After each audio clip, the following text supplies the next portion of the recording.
What is up, ladies and gents? It is me, Benjamin, coming at you guys with a new video today. Today it's going to be a requested video. Actually, somebody asked me, not somebody, just it was an idea for a video, and it was somebody asked me how to get a perfection on Halo Reach. They had seen one of my older recordings, my shittier standard definition recordings, so this is a video just to address not only Halo Reach but all three Halo games. In terms of that video question, going to be playing. This is a pre-recorded game, as you can probably tell, just because I didn't start in the lobby or anything. But anyway, getting into it. Getting a perfection is pretty simple. It's not as hard as people make it out to be, and I wasn't trying to get this perfection. I was just playing.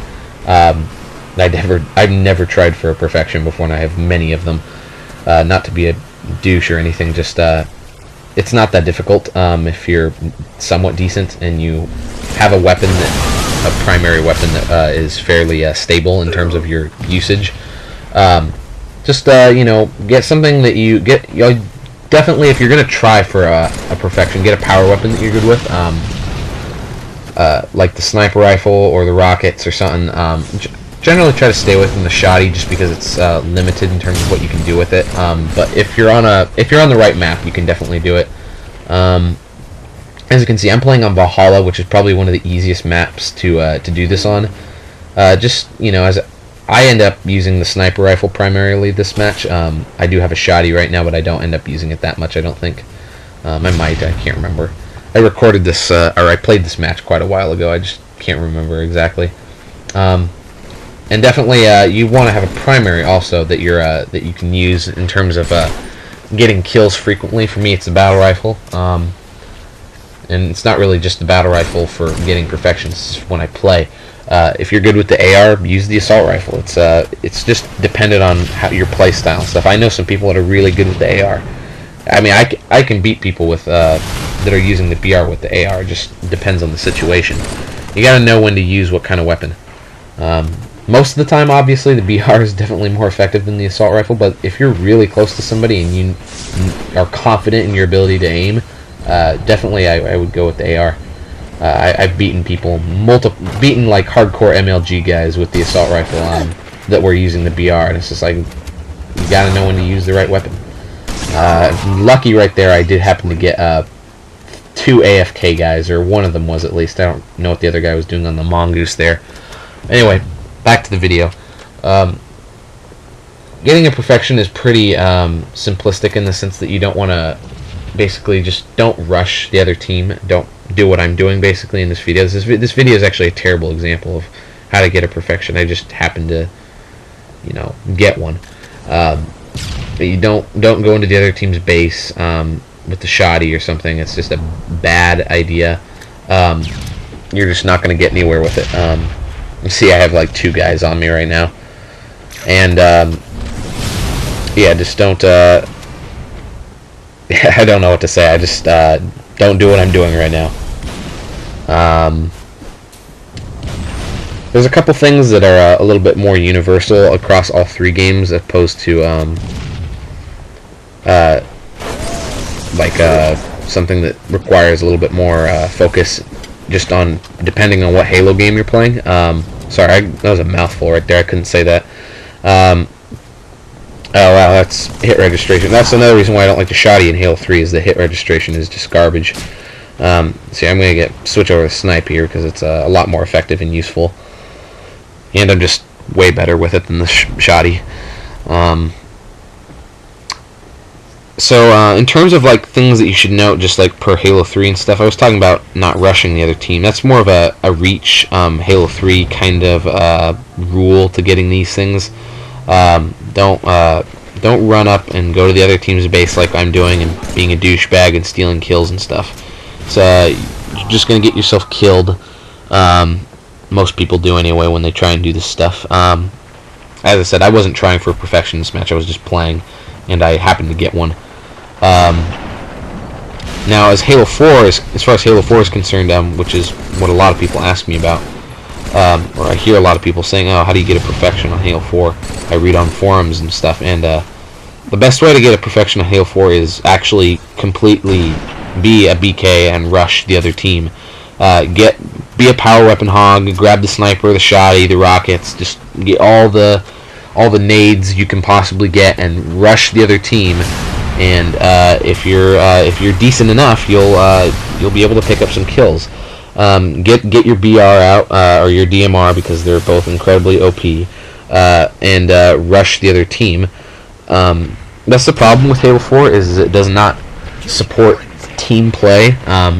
The game promotes being a douchebag basically and stealing kills from your teammates, which any of the primaries in that game are perfect for doing basically, because they're all really OP. Yeah, I know, I'm totally bashing Halo 4 right now. Oh, that was a nice headshot. That was pretty good. Let's see if I can get this guy here. I only have one shot left. No. Thought I hit that guy in the head, but alright.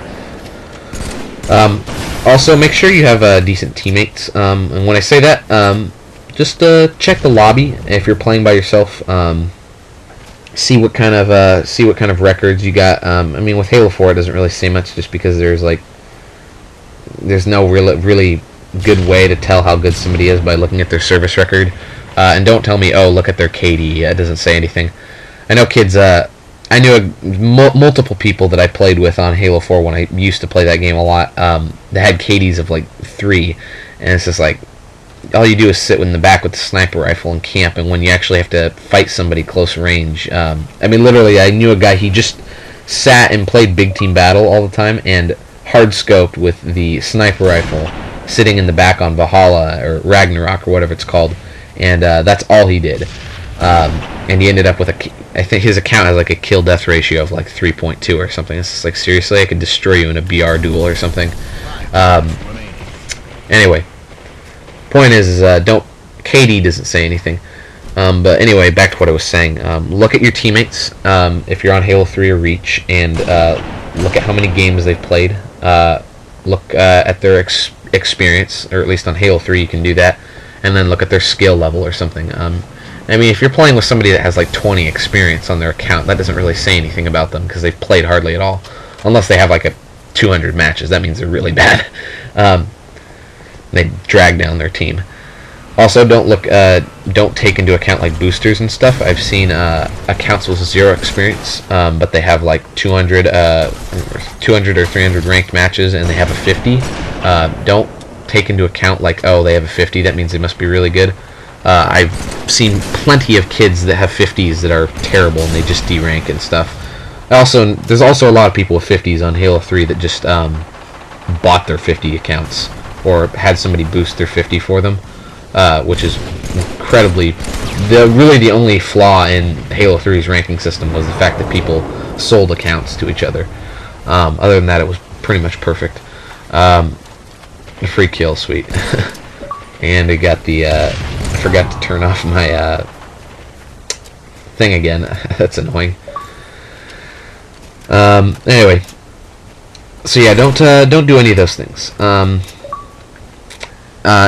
And if you're not playing with randoms, which is incredibly helpful, if you can, definitely play in a party with people that you know and tell them what you're trying to do. Tell them what you're trying to get to perfection.